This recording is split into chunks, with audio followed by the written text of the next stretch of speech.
You're listening to the TV Obsessive channel, presented by TVObscast.com.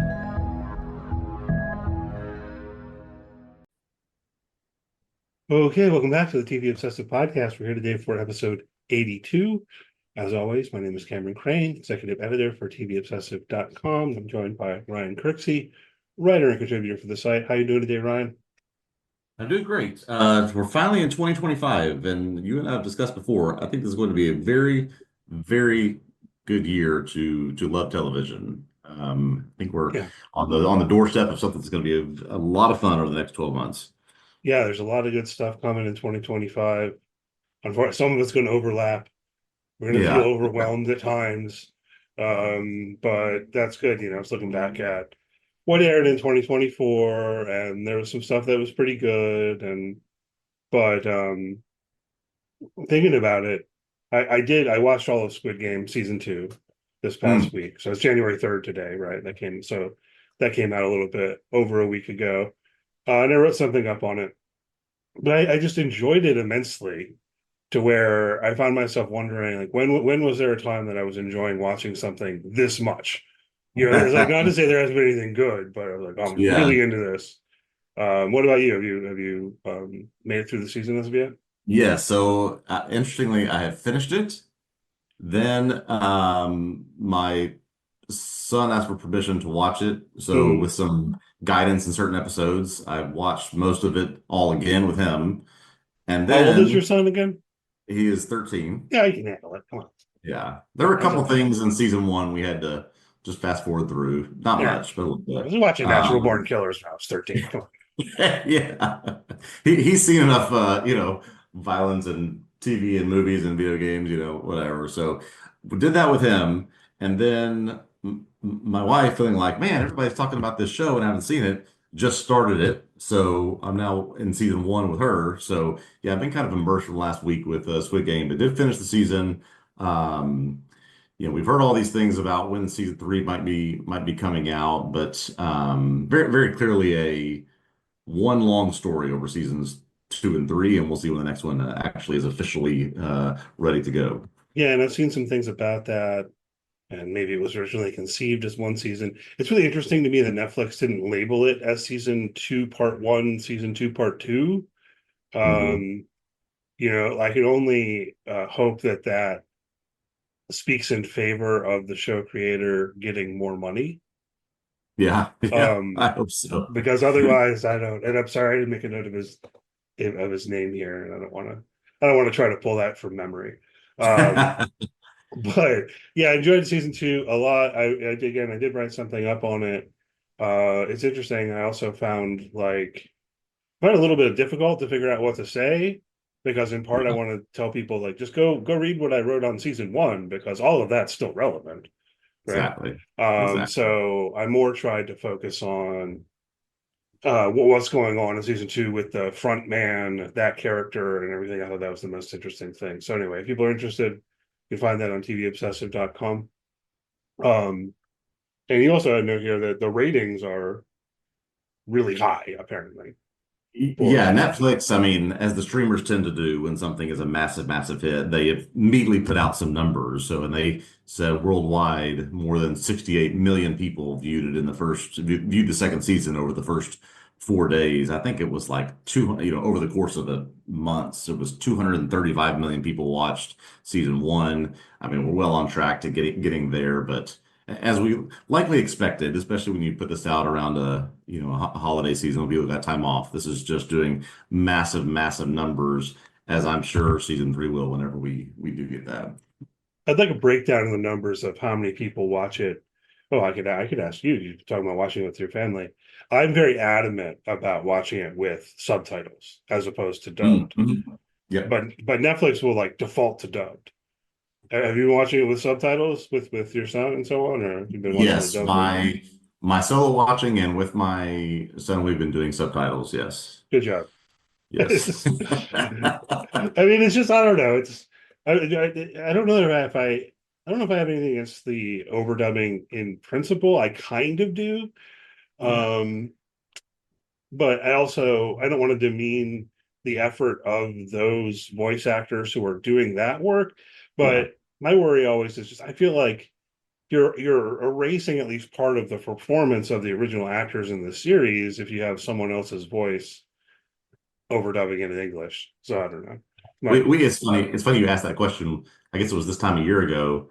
I went to take my son to see Godzilla minus one, and we had to have a conversation beforehand. Listen, this is with subtitles, so you have to understand that going in and why they do it this way, and just sort of understanding again the performance, the inflection, the emotion that goes with this. And now ever since then, he's been. Oh no, subtitles only. Well, I don't do dubs, So we're raising him the right way in this household. Yeah, raising it right. That's good. Um, let's see what else. So the Traitors. Um, let me start with my note on this. The Yeah. speaking of record ratings, season 2 of the Traitors in the UK has premiered. We were wondering about that before because we hadn't seen news. It premiered apparently the other day, and they've sped run through 3 episodes, and it has record ratings. And I checked, and we can't watch Yeah. As soon as I saw your note, I it. scrambled over to Peacock. Said, "Oh, is it? Can we watch it yet?" No, unfortunately, we cannot. Yes, this did record-breaking numbers for this show over in the UK. They have a few episodes out already, with more to come. I I don't know. Again, this is another one of these pieces that when it was talking about the numbers that gave quite a bit away about the things that have happened already in the show. So be careful if you're clicking on that, including one massive, massive change to the game, apparently. Yeah, I saw that. I Which, don't know how I feel about that. so again, tread carefully out there. There's some stuff going on, but yeah, we're about to enter into full-blown Traitors territory, both here and in the UK. Yeah, I presume the UK version will show up on Peacock eventually. I Yeah. said we can't watch it in the US. There are ways, and I thought it was kind of interesting how I even found like recommendations about using a VPN from like Yahoo. So it's like apparently it's Yeah. fine to recommend to people that they can use a VPN. I don't know. But I'm lazy.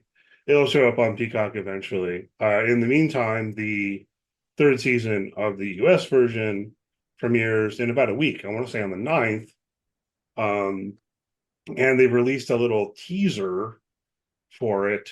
Uh, did you watch all of it? Yes, I did. And this comes after we'll talk more about this in a minute. It comes after I think, quick conversation we've had about, I try to avoid these things and not ruin anything before we go into these shows. But I thought, oh, okay, this is just going to be an extended trailer of the season. No, it looks like it's about the first 7 minutes of the first episode Yeah. that's been released, of the US version.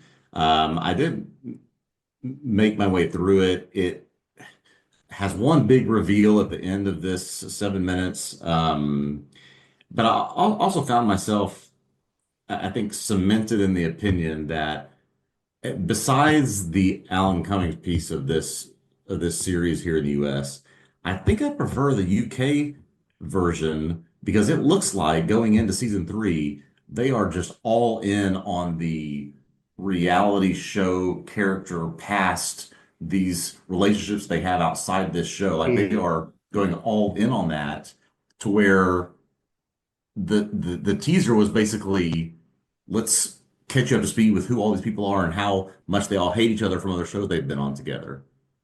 Yeah, I turned it off. I Yeah. did get the feeling that it was like the first 7 or 8 minutes of the first episode. So I'll watch it when that episode premieres. Honestly, it was like, well, this is a part of the show I don't particularly care for. Yeah. Yeah. Why would I potentially watch this twice? Right? So I went ahead and turned it off. I don't know. We'll see from the past seasons. I mean, I'm prone to agree with you. I don't necessarily mind the reality show stuff. Um, but really with all versions of the show, for me, it's kind of a matter of getting far enough into it to where I care about the people. Yes. Um, Yes. and so I guess I kind of get what they're after here because if you were familiar with these people from other shows, maybe you're already invested in them, and that would make that first part of the season less of a slog. for me, it always feels a little bit of a slog. So I'm like, I don't know who these people are, and I don't really care, like, but Yeah. as time goes on, you start getting invested through their interpersonal dynamics and everything. So I don't know. It'll be fine. But yeah, if they're leaning into that more, Yeah, not my that's how, most favorite and thing in the again, world, but we have a few minutes of one episode, so there's not necessarily reason to panic yet. It just seemed like that was sort of the theme of that first look that they're giving us. Hopefully, just get out of the way and focus more on the game after that. But it was just more of a trend, just sort of look at these things that are being released more and more often. That I don't know why I necessarily watched this one from beginning to end. But my inclination, which I believe yours as well, is to avoid these things altogether, right? Particularly with the one just came out with Severance. You and I decided, no, I'm not interested in watching that. yeah, right. This would be, I think it's the first 8 minutes of Severance. And I don't know, part of me feels like, well, maybe I should watch it. Yeah, maybe we should create content. Yeah, Some people are out there doing that, right? Obviously. yeah.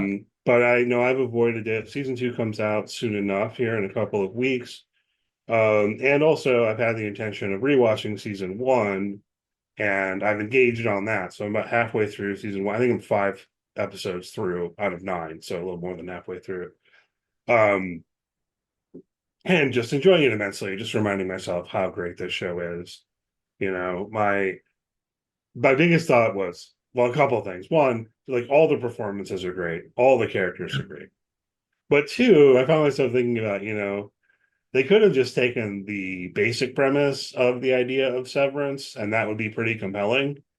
But no, right? It's like you could have had severed workers in a normal workplace. No, we're Right. going to make the workplace just like weird, like, Yes. and so on. You could have had the surrounding world be, relatively normal. No, Right. these people have dinner parties without food. Just like, um, it's so I love it. I'm really looking forward to season two here coming out in a couple of weeks. And yeah, you mentioned the promo that's out there. People are interested. Maybe after I finish my rewatch, I'll watch it. But it does sound like it's the first 8 minutes of season two.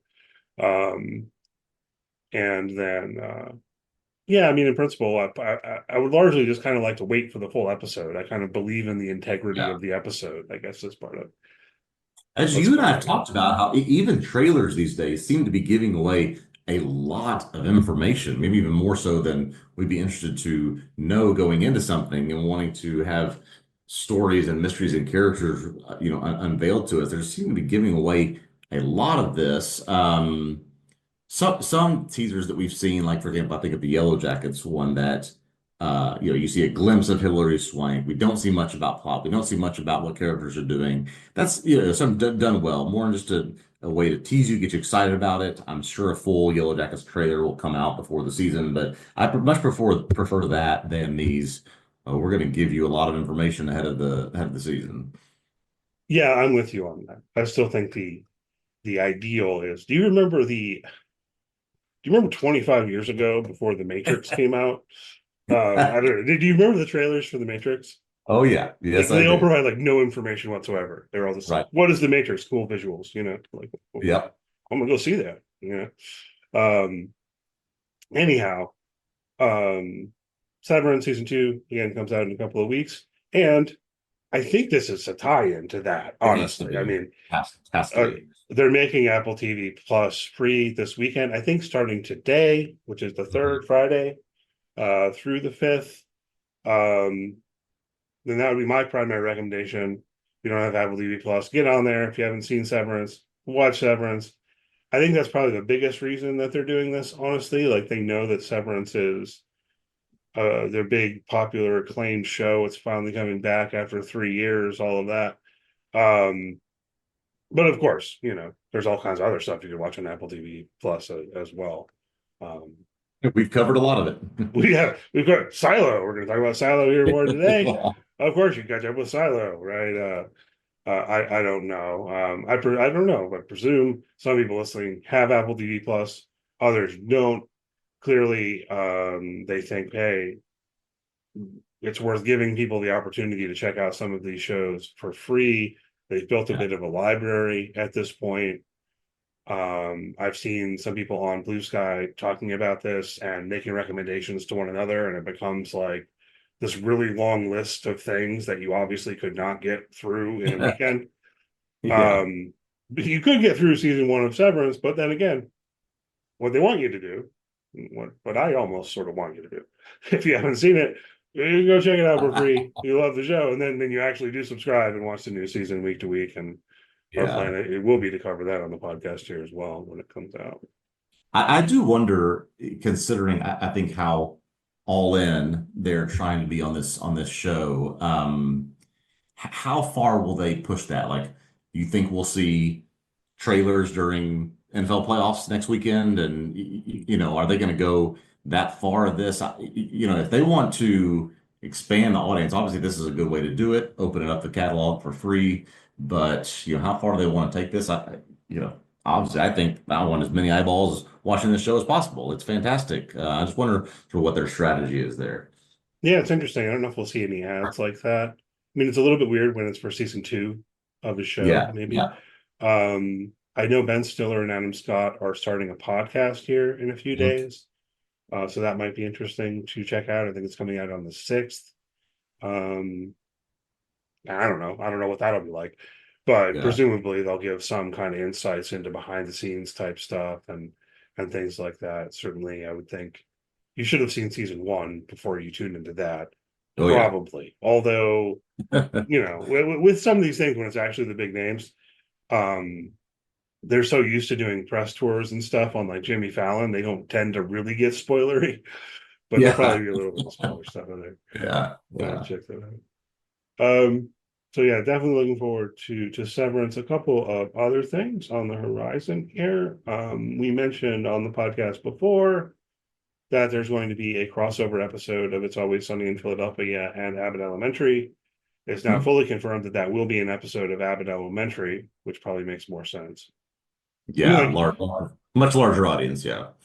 well, no, I was thinking like narratively, right? Like, Yeah. what are you going to do? You're going to have the teachers for some reason go out to Patty's Pub. I mean, like, I guess you could do that, right? But to, I think, put the gang from It's Always Sunny in Abbott Elementary, I mean, it's probably funnier that way. My only So, question is, like, why are they at the school? And okay. presumably they've come out with some conceit they have to get them into the school. We've got a So I little was just promo going with to ask Sunny. you this, having we've had discussion. I've seen Abbott. You've not. You've seen Sunny. I have not. What is the gang? What do they do? What are their, I mean, jobs? Or what are they? I mean, Well, they own a is there any bar. reason for them to be in elementary school? No, they own a bar. They don't. Oh, okay. But they're always just getting up to shenanigans. Just hijinks. Okay. They're getting into schemes and stuff. Okay. They're doing stuff in the spirit of like you remember that episode of Seinfeld where they try to take the cans from New York to Michigan to return them. Yeah. I like that's the kind of idea that might appeal to these people. Okay. I don't know. It's funny. I'm not completely caught up on It's Always Sunny. I don't know that matters. Yeah. I did watch the first episode of Abbott Elementary, and I haven't gone further. I mean, I thought it was good. It was Yeah. nice. I might watch more of it at some point. Um, I might just tune into this crossover episode on its own and see how it goes because I think that could be pretty funny. Yeah, no, that's coming up actually very soon, January 8th on ABC. Then it'll be available, I think, shortly thereafter on. I don't know if Abbott Elementary is available on Disney Plus. I believe it's available on Hulu I think after it it. shows up on Hulu. Yeah, Yeah, both of these shows. yeah, Um, my there's a promo. It doesn't really tell us what the gang is doing at the school, but yeah, yeah, like I don't know. My guess it was they read some kind of ad that the school needs help for some kind of you know employee of some kind, and they think it'll be yeah. easy money and or something. Like I don't know. Um, but looking forward to that. And then we've got the Chad Powers promo. Not much to this teaser. What do No, you think here? Are you there's looking forward really to this one? not. My main question for this is, So Chad Powers, if you're not aware, is based on this ESPN just sort of small piece of video content from a few years ago where Eli Manning dressed up as a walk-on candidate named Chad Powers to go to try out for the Penn State football team. And it was funny and it sort of had this viral moment and was interesting. But now um, Hulu has created this show called Chad Powers starring Glenn Powell. I mean, like one of the biggest movie stars in the world right now, where he is, for whatever reason, there's some things that goes into in this article that we'll link to, uh, sort of disguises himself as a walk-on quarterback trying to make a football team. I don't know. It sort of gave me the vibe of, are they trying to create their own for Ted Lasso? I didn't quite get the sense of, oh, is this going to be more of a heartwarming story, or is this some idiot who couldn't make it in college is trying again? I can't quite get what they're doing with this. To your point, the teaser gave not much information at all. So I just wonder if that's sort of the direction they're going. Curious why Glenn Powell is all in on this. A lot of questions. Don't know that I'll be watching it, but a lot of questions about why this exists. Yeah, it's an odd one because the Chad Powers thing was, amusing enough Yeah, with Eli Manning. So now they're going to make a show, but not with Eli Manning. Why not with right. Eli Manning? Does Eli Manning not want to do it? Or do they think he's not a good enough actor? Yeah, yeah, yeah, He's yeah. probably not a good enough actor, but he is Eli Manning. And okay, whatever. But then the fact that it is Glenn Powell, who, as you note, is, I think in the territory of what we might call a movie star in 2025. Yeah. Um, that's interesting because the other thing this really reminds me of is, do you remember when they tried to make a sitcom about the Geico caveman? Yes. So it kind of feels like that. They're like, That didn't last long. Yep. this isn't going to work. What are you doing? Like trying to Yeah. spin a show out of a commercial, you know? Yeah. Um, I just thought it's interesting because, you know, Ted Lasso came from a NBC promo where once they acquired rights to the Premier League, right, they put Jason Sudeikis as this, backcountry football coach, put him over as a soccer coach over in the Premier League, and just watched the what sort of funny things ensue. But Apple TV turned that into this, I mean, this just classic sort of emotional story of his growth and sort of how he um, became the person he needed to be as part of that team. I don't know if that's what they're doing with this show, but it's just sort of it's following some of the same patterns here at the beginning. you're right. Yeah, I mean, I guess Ted Lasso is the aspiration, and Geico Caveman Show is the floor of this being a failure. But um, we'll see. I don't know. They make so many Yeah. things, and it'll. I don't know for sure if I'll watch this or not, but I will be curious to see if it works for people. If it Yes. actually Yes. finds an audience and people are talking about it and all of that. It's the Glenn Powell thing.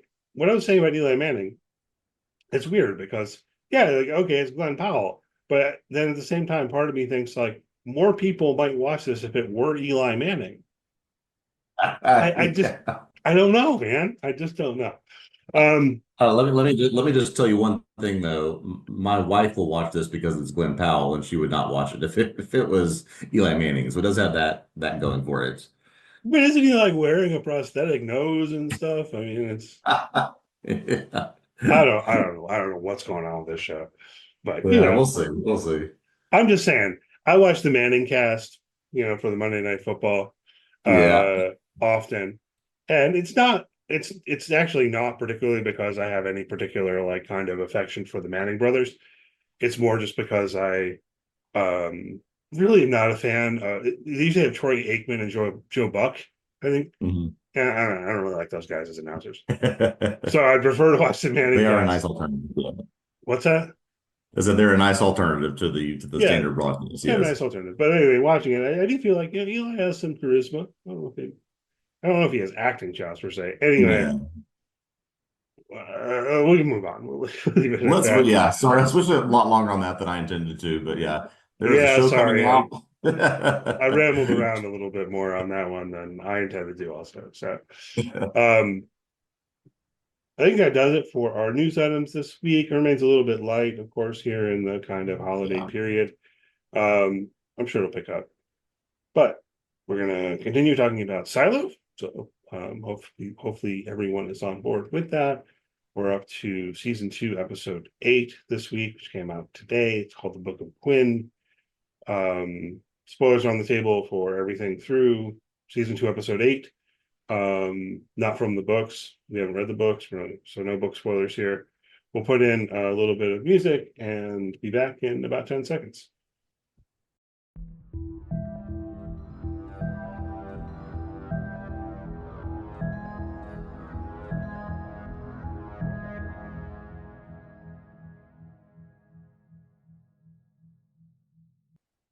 Okay, we are back to talk about Silo, Season 2, Episode 8, The Book of Quinn. This episode written by Remy Aubuchon and directed by Amber Templemore.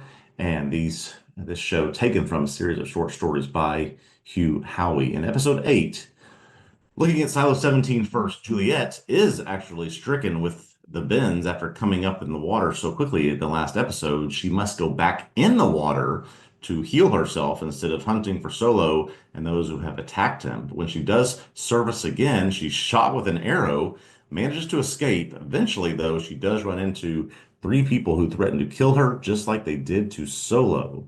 In Silo 18, Lucas Kyle is searching through Judge Meadows' books to try and crack Salvador Quinn's code. Leads him to research some of Quinn's ancestors. He goes and tracks them down. Terrence Penbrook is his name. They are ashamed of Quinn, but after Bernard tells Lucas that Salvador Quinn actually helped institute 140 years of peace, Quinn's ancestors admit that it was Quinn's copy of the pact that he needs to help break the code. Lucas does find it and begins the first steps of decoding Quinn's message. Meanwhile, in the Down Deep, Walker, wanting to get Carla back, meets with Bernard and agrees to be his spy in order to help Carla. She sells out her mechanical friends who are captured when they try to raid the supply for resources. In addition, we see more about Sheriff Billings and his wife.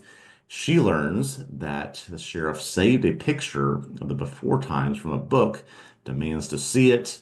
They share it with one another. I just have to say that this coming into this episode, they got me. They I think led me to believe something was going to happen. A some exposition, some answers, a flashback, something, and we really didn't get it. And I don't know, what what we did get necessarily compared to what we should have gotten, but this was not what I was expecting with this episode. I was expecting, I guess, more to do and more that we would learn. Yeah, it was a bit frustrating. Yeah. Um, I believe we talked about this at the end of last week's podcast. We were really excited about the cliffhangers we were left on and each silo, and noted that the name of episode 8 was the Book of Quinn. It's like, okay, we're going to finally find out what's in this code. Terrible truth that wrecked Meadows' life and all of this. And no, it really does kind of feel like instead, the creators of the show, showrunner, whoever is to blame here, said, okay, well, not yet. Hold up, right? That's episode 9 stuff. That's episode 10 stuff. We're only on episode 8. We got to kind of spin our wheels a little bit. That was Uh, how it felt. That was largely how it felt, it unfortunately. did feel like spinning wheels. I guess we can. I guess if we want to start, say Silo 17, yeah, to we see who these people are that have attacked apparently Solo and now clearly Juliet at the very last frame of this episode. That's only after Juliet starts feeling the effects of the things Solo told her she might have. She has to go back into the water for a while, which to me, and I put this in my piece, just felt like, oh, we just have nothing else to do with her. other than just walk around the silo looking for people for 45 minutes until we get to the end where she actually encounters them. So Yeah. it's clearly pointing to some kind of sort of pace where that story aligns with what's happening in Silo 18. But man, I just felt like, Julia just had to do an engineering project on her body this time as opposed to like a machine and just didn't get us anywhere. Yeah, I wish I could say I was more surprised on that front. Yeah. I do think I noted last week when we were talking about the bends that they can take some time to set in, right? I think I noted at the end of last week's episode, she might Yeah. seem fine now, but don't be surprised if next week she's got the bends and has to deal with that and all of that, which of course is what happened. Um, I wanted to ask you, uh, with some levity, did you get the reference of how I put this in our notes on the show sheet? Is this from a song? Because I tried to do it from memory and I couldn't recall what it was from. Yeah, yeah. I put lyrics from Radiohead's song "The Bends" on our show sheet. Oh, okay, okay. That's what it But it's fun. I was listening to the song back because it was making me think of it, and the lyrics are like is. really kind of resonating with the episode a little bit. And my baby's got the bends, so no. And the fact that the like one recurring line is, "I wish that something would happen." Like, so Amen. Amen, Radiohead. um, because you said in your little summary about Solo, one of these, I don't even know what to call this group, but one of them says that they killed Solo. I don't actually believe that. I think Solo's alive. What about? Yeah. Yeah. But we don't know. We get so little here. And Hmm. in part because the confrontation is so adversarial, it's so antagonistic, it's stop or we're gonna kill you like we killed that other guy, shoot you with an arrow, and then even when they run into each other again at the end, it's still I'm going to kill you. And presumably, like that's not what's going to happen here. Right, of And it course. actually could be really interesting to learn about who these people are and so on and so forth, but we get nothing along those lines. Um, The except, only interesting thing out of this is that they're apparently very young. yeah, that's what I was going to say. So that raises a lot of questions, but where did teenagers or very, very young adults come from in this setting? Yeah, and that is interesting. Let's talk about that a little bit. But a related question: did Solo know they were there? Have they been there the whole time? I think they have been there the whole time Yeah. because if you think back, there have been a lot of shots throughout the season, kind of from a distance. And there was Juliet's rope back in season 2, episode 1, that appeared to be cut. And I think now we can say, okay, they did cut a rope, which means they tried to kill her that time already. Um, who are these people? I mean, is there some part of the silo that they've been living in and managed to live in that is sealed off in some way where they have a food source, and could these actually be children of the people who were there when the rebellion happened, or did the rebellion actually not happen as long ago as we thought it happened? I mean, I was thinking that originally, and then I kind of landed on accepting that it did happen at least 25 years ago, or maybe 45 years ago. Yeah. Um, so I really don't know, and it is a little frustrating again that we don't really get much to work with here. Yeah, there's just what that means though is that we have a lot of information we have to find out about this group, where they've come from, who they are, what do they have to do with the rebellion that happened some number of years before this scenario that's happening right now. So we have to do all of that apparently in episode 9, and then try to. It just worries me that we're gonna have to really hustle to connect the dots or connect the silos in episode 10, considering that we're going to have to spend some time figuring out who these people are in the next one. Another possibility for you. Then this is what I hope. Actually, they're from another silo Okay. that, um, perhaps before Juliet arrived at Solo 17, they did. They Yeah. managed to pull off a rebellion in their silo, perhaps, managed to get outside safely, you know, and came to this other silo where the door was open, and obviously it seems like everyone's dead, and they've been trying to get into the vault. Yeah. Yeah. And now they've taken this opportunity to, you know, take Solo hostage in order to make him let them into the vault. Something like that. That seems like the most interesting possibility to me. Of course, in some way, I have to also factor in that Solo is not Solo. Right? He's pretending to be this guy who I was noticing someone point out that we actually saw the real Solo back in episode one. In episode one, who is the real Solo then? I mean, just some guy. I mean, just like so.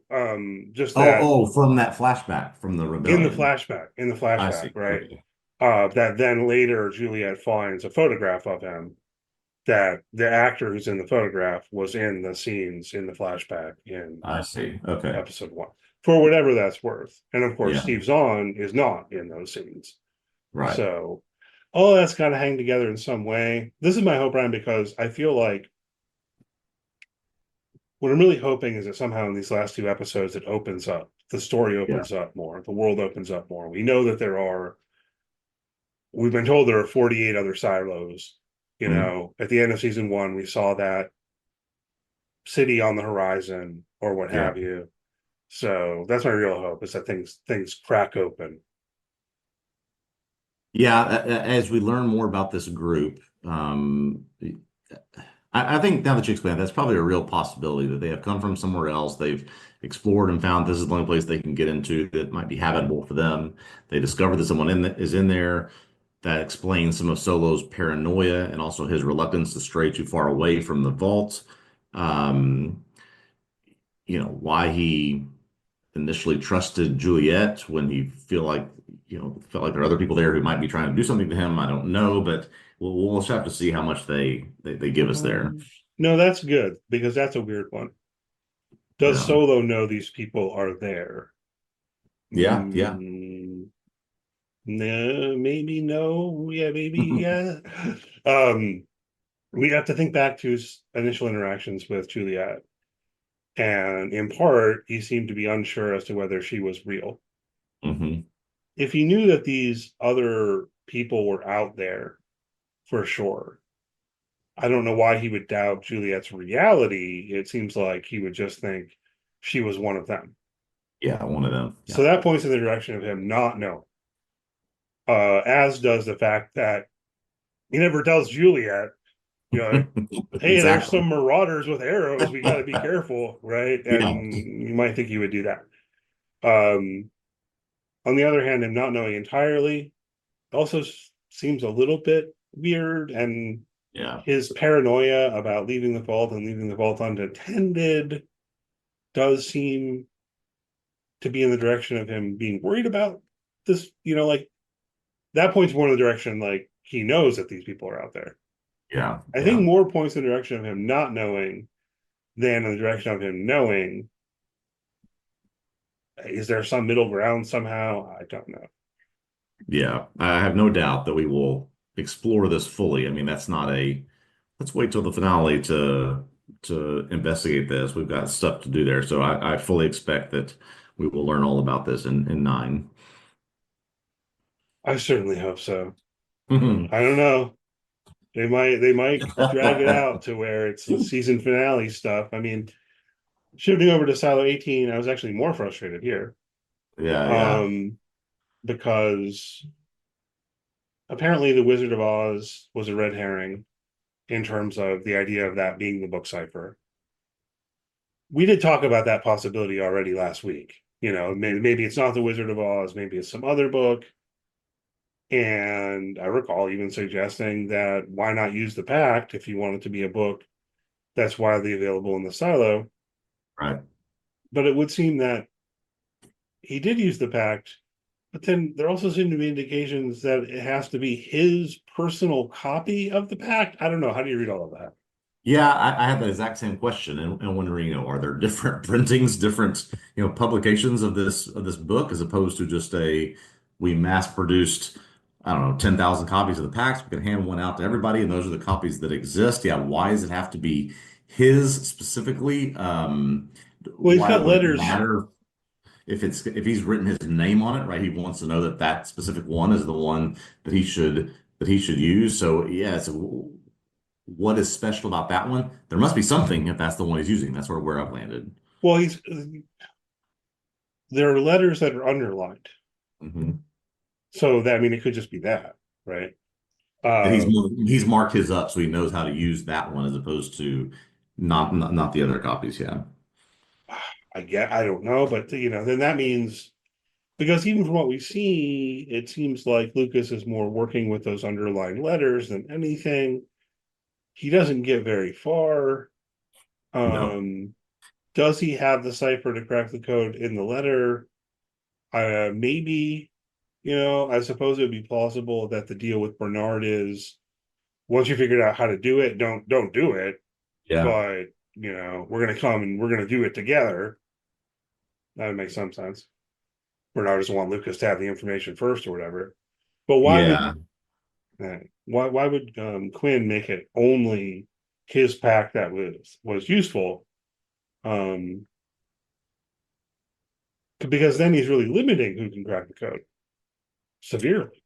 I think that's right. So maybe it is that he just has, you basically his copy just lays it out in black and white. It's, you found the one with his name on it. It's got the letters you need. You can easily spell it out. It just looks like Lucas is going letter by letter and reading what the words are. He's not having to go in and necessarily decipher much of anything because he can just read it straight out of the book. So it's just a matter of the ease of using his copy, which is already, sort of laid out black and white versus using a copy of the pack. We'd have to go in and match up the cipher with the letter and figure out what it actually says. So yeah, just be an ease of, we know that this is sort of the key to the test. Yeah, but they don't.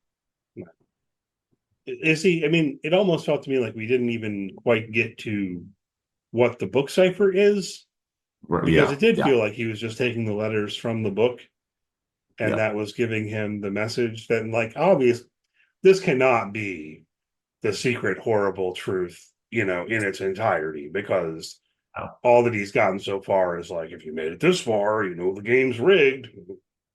Yeah, and that's I mean clearly what the frustrating part is. Not just that we don't know what the cipher is or how you actually was able to figure it out, but that I assumed that when we heard about an episode called the Book of Quinn, that would not just be, oh, we're going to find out what the book is. No, we're going to find out what the book says. But we get, just a short little preamble to apparently what's a much longer message, and we get absolutely none of that. Well, and it's not even interesting. Yeah, Like that portion that he gets is not even interesting. I have nothing to say about it whatsoever. no. Right. Um, it is kind of interesting to me that Lucas is being given freedom of movement here, which I didn't necessarily foresee.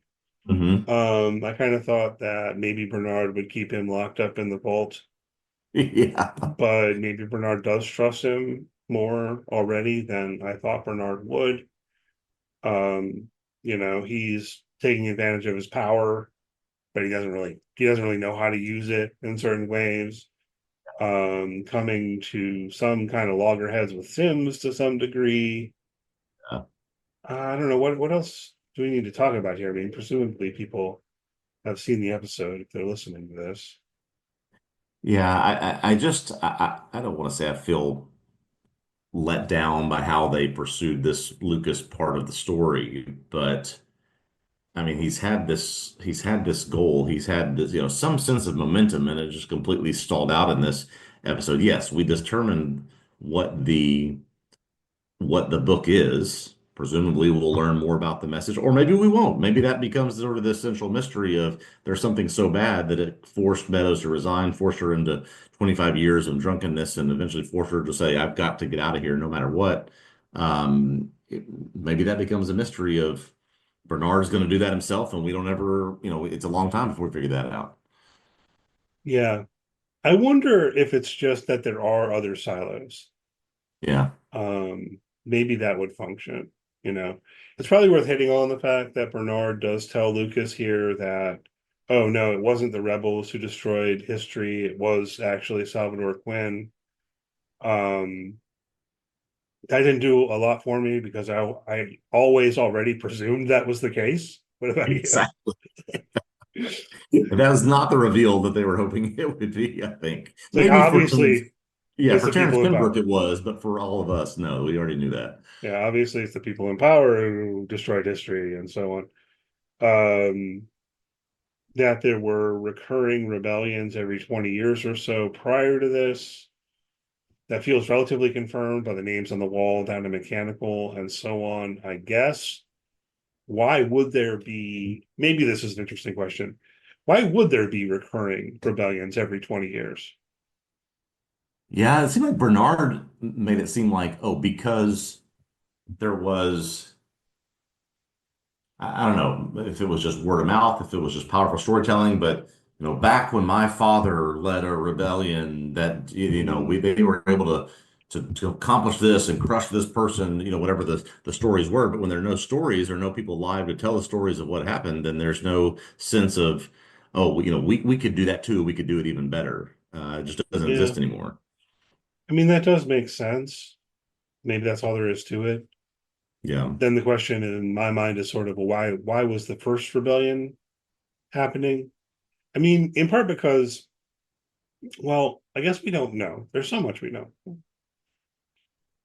Did prior to Salvador Quinn, Hmm. did the people in the silo know why they were in the silo? Like, did they really know Yeah. what was going on? Is that part of what's been erased? Good question. Um, and then if they did, I started thinking about whether that could be part of what was leading them to rebel. But that's kind of weird because we know the truth is that it is actually toxic and poisonous outside. Exactly. Um, so I don't know, but that is part of what I find myself wondering about is okay, well, if Salvador Quinn did this 140 years ago, um, how much of the structure of things in Silo 18 is the result of Salvador Quinn versus how much is the result of the plan of the founders? Yes, however long ago, apparently 325 years ago, when the founders established this. Yeah, that's that. It's almost interesting that we have these two large chunks of time from 140 years ago to now, and from 140 years ago back to 325 years ago, where we do know basically nothing for the past 140 years because it was all erased or deleted by Quinn. And then there seems to be no history before that for some reason, whether Quinn or other, other reasons of why the founders did not leave us with enough information to know why these exist, which gets into all these other mysteries that we've talked about, why we're even here in the first place. But yeah, we've got Yeah. a lot of things to uncover. My biggest hope again, and I think this could happen, right? Because I was speculating in a similar way with Silo 17, and I expect that these two stories will come together in some way. So this Mhm. gets me thinking maybe part of what's in Quinn's letter when they finally decode it, maybe he's explaining why he was doing what he was doing in terms of destroying history and the relics and so on and so forth. And maybe part of it is he says something like, I've cut off communication with the other silos or Yeah. something like that. Right. Yeah. Like, so maybe we discover here at the end that Bernard and Lucas would have the ability to try to communicate with all of the other silos. And then maybe they'll try to do that. You know what I mean? Like, I'm really hoping for some way in which we start going beyond just these two silos, one where it seems like everyone's dead, and the other Yeah. where, I mean, like, of course, we're sort of invested in these characters from Silo 18 from the beginning, but I want to start exploring the rest of the world a little bit more. it almost feels like, and this is a bad analogy, but we had developed this sort of, we're running this race and we developed a pretty good pace and we were moving along at a real sort of um, steady pace as we approached the finish line, but we really slowed down in this episode quite a bit. But then I got to thinking it's like, I don't exactly know what the finish line is. Like, what are we pointing towards at the end of this episode? Just that the two silo stories emerge or converge in some way? That these, we want one big question, like what's in Quinn's letter answered. I don't know that we know what the finish line is that we're trying to eventually get to season, much less at the very end of this thing. Yeah, I mean that's part of what's exciting that we don't know what's to come. Yeah, I think that's actually that's a feature, not a bug about the show. Like Yeah, that's a good thing. but this is the first time I've said this about Silo. It's an attribute of the show Hmm. that I get the feeling sometimes that they've plotted out what's going to happen in each episode. And so sometimes you hit on one like this where, I'm imagining them having an outline of the events that are going to be covered in this episode. And then they film it to make it take an hour. Right. Yeah. And sometimes, like in this one, I feel like you didn't have an hour's worth of material. Right. Yeah. You just you like made this take an hour and it really didn't need to. You know what I mean? So Well, can it's we talk about Walker for a minute? yeah, let's absolutely talk about Walker. Let's You talk and about your because I recap had just some, skepticism here. yeah, I just I understand her motivation of turning against her people and what she believed and what they're trying to do and all that she stood for all the way back to when we first met her with Juliet. I understand the motivation. I just don't buy it. I don't buy that she would turn her back on all of that and risk all of these people because she was married to Carla 25 years ago, because they held hands in a jail cell.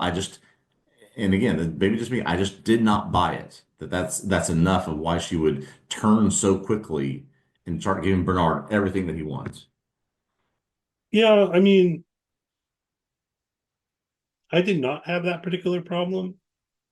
I understand where you're coming from. Yeah. Um, in part, I don't know if you recall the details of our discussion on the podcast last week, but when this happened in this episode, part of me was sitting here thinking, well, I called that. Um, because I sort of saw it coming in narrative terms. Yeah. Um, it does kind of seem like when she turned her camera on originally, she was just being stupid or not Yeah. thinking through what she was doing. Yeah. I don't know if that really feels in character, which is to your point, as I Hmm. understand it. I think that's fair. Um, then, well, she gets this order to go fix something. Walker's savvy. Walker's smart. I see what you're saying, right? You would imagine that she would see it coming that this was actually going to be Yeah. a meeting with Bernard or something, not actually fixing a water pump or whatever it is supposed to be. Um, I don't know. I mean, part of me was wondering if she did. That would be the other reading of it in a way that she knew by turning on the camera. She was kind of saying like, "Hey, look at me," and and this is actually what she expected to happen. Maybe she thought she'd be able to do more in terms of freeing Carla in this way, and that freeing Carla would be the important thing and be worth it. And it's more important than trying to raid supply or whatever. Let's get the head of supply back here to help us if we Yeah. want to, try to pretend that it's not a matter of personal attachments. And then it doesn't work. But I think part of the problem is, of course, it doesn't work, right? Like, of Yeah. course, Bernard's just going to threaten her and coerce her and threaten to torture Carla and not even really let her talk to Carla, see Carla, right? So you can see her, see. But it's like that's it. It's like she gets nothing out of this arrangement. Absolutely nothing. Mhm. She's still in prison. She's still chained up. He's still going to be doing things to her. And Walker didn't even try and negotiate. Okay, well, we'll back off some levels, or we will come to some sort of agreement, or something. We won't fire things into the silo anymore, or whatever. If you show her to me, or give me some sort of signs of life or proof of life, whatever, it was immediately to I'm going to turn on them, Yeah, and that's it's what bothered me. yeah, I see what you're saying. I think that's fair. Unfortunately, I also find myself thinking, well, almost the better plan would have been to betray them more, almost. Um, because well, Bernard just wants her to be a source of information, right? But Walker, I think, could have said, look, I hold influence down there. Yeah, I'm a respected figure. yeah, I can sway the behavior of people. Um, let's come up with a plan where I do that. I agree right. to use my influence to help you quash this rebellion, and then you let Carla go. That would have been like a better negotiating position, I think. Yeah. It's almost like, okay, now that our people have been captured and we've got more of a rallying cry. I mean, they're painting the names of people on the wall who are martyrs for this cause. Now we've got even more, right, flame to sort of get this thing started. Yeah, it just seems like it might have the opposite impact of what she's wanting. Yeah, or even what Bernard's wanting in a way, I mean, it's presents that kind of question of um he how do you quash a rebellion? How do you end a Yeah. riot? That sort of thing. Yeah. Do you sort of meet violence with violence, force with force, um, suppress the rebellion, in that way? Yeah. And then that clearly seems to be what Bernard is trying to do. He doesn't know any other way to do it. Right. Um, Right. Exactly. the other way to do it, though, is through, like, I don't know, negotiation, compromise. Anyway, how did Martin Luther King Jr. put it? It's like a positive peace that is the presence of justice, as opposed to the negative peace that is the absence of tension. Whatever that line is. Yeah. Anyway, Yeah. um, Just interesting turn of development. Uh, be interesting to see where that goes. But yeah, I was not expecting that, I guess. yeah, I don't know. I mean, I guess I was expecting it, and then like that's the main difference. So now we're debating on whether it's in character. Yeah. I can take your point that it doesn't feel like it's in character from what we know of Walker, but I do feel like they set it up to where I wasn't at all surprised that this is where that Yeah. plot line went. You want to talk about Billings at all? Any shows his Yeah, wife? let's just we can touch on Billings, who, his wife finds out that he is keeping this piece of a relic that he has shown to Patrick Kennedy and other people apparently. And she wants to see it. She wants to see what, this page showed and what the outside world used to look like. And I don't know, this just became more of a Billings is getting it from his wife and from Shirley in this episode, kind of, you need to make some tough choices here. I think this is sort of representative of that. Yeah, I think so. Murphy, Badger, I think he knows what he's doing. I think he's Yeah. messing with their marriage a little bit. Like, I'm I gonna find just out if Paul showed his wife this thing. yeah, I was also how sincere he is in this. I'm not exactly sure, but having that conversation with Shirley in the cafeteria where he's saying, I can't go that far because the pact does not allow it, and I can only do so much because I'm governed by the laws stated in the pact. It's like, man, we are beyond. I mean, I'm with Shirley. We're beyond that. You got to sort of pick a side here because people that are not clearly following this, and they're sort of these two sides are forming. You've got to pick one. Yeah. So then we're back to that dynamic that we've talked about before on here that unfortunately we do not want him to pick the side of mechanical, right? We don't want him Yes. to pick the side of the rebellion because then the risk is that makes the rebellion truly successful. And we saw the results of what happened in Silo 17 Yeah. when the rebellion was ultimately being led by the sheriff and they all start marching outside and dying. So yeah, it's an interesting dynamic that they're playing with. Um, Yeah. Yeah. No, just I mean, in particularly dense episode with a lot of different storylines running through it. I think that was, yeah, set up for us to show, yeah, Billings is coming up with a tough choice here in the next couple episodes. Yeah, for sure. Anything with Sims we need to hit on? Feel like I should at least mention his name. Yeah. He's threatening Lucas.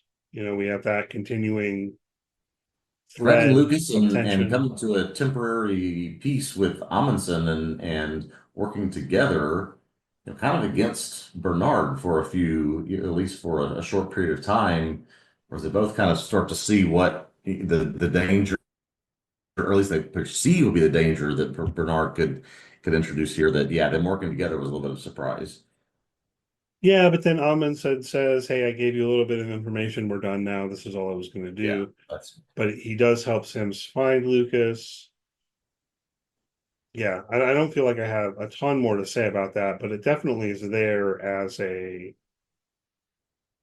got a conflict that has more than two sides, insofar as Sims is a third side or a kind of wild card or something like that in terms of what he and Camille are trying to do yeah. ultimately. So we'll see how all of that plays out. So yeah, again, maybe a little bit disappointed in this episode, a little bit frustrated that we didn't get further here. Yeah, that's all right. We got time to build it back up. We have probably 2 hours left to go. Yeah. Anything else you want to say about this one before we wrap it up? That's good for me. All right. So thanks as always for listening to TV Obsessive Podcast. We'll be back next week to talk about Silo Season 2, Episode 9, called Safeguard. Hopefully something will happen. Yeah. I mean, look, we do have this going for us that if it's spinning its wheels a little bit here in Episode 8, that's because everything's going to go down. Yeah, that's right. We're we're And past by eight. episode We're 10, on. anyway, Yeah, you know. we're Um, Bill Belichick. We're on to episode 9. We're yeah. ready to go. Um, So again, if you've enjoyed the podcast, please do consider leaving us a good rating, review. Check out TVObsessive.com. You can find there articles on each episode of Silo. Ryan's writing here episode by episode on season 2. I wrote on season 1. If you want to look back at those. And articles on all sorts of other TV shows and things like that as well. Hopefully you'll check out the site. You can follow TV Obsessive on social media. Search for TV Obsessive. And we'll see you next week. All right. See you next time for episode 9.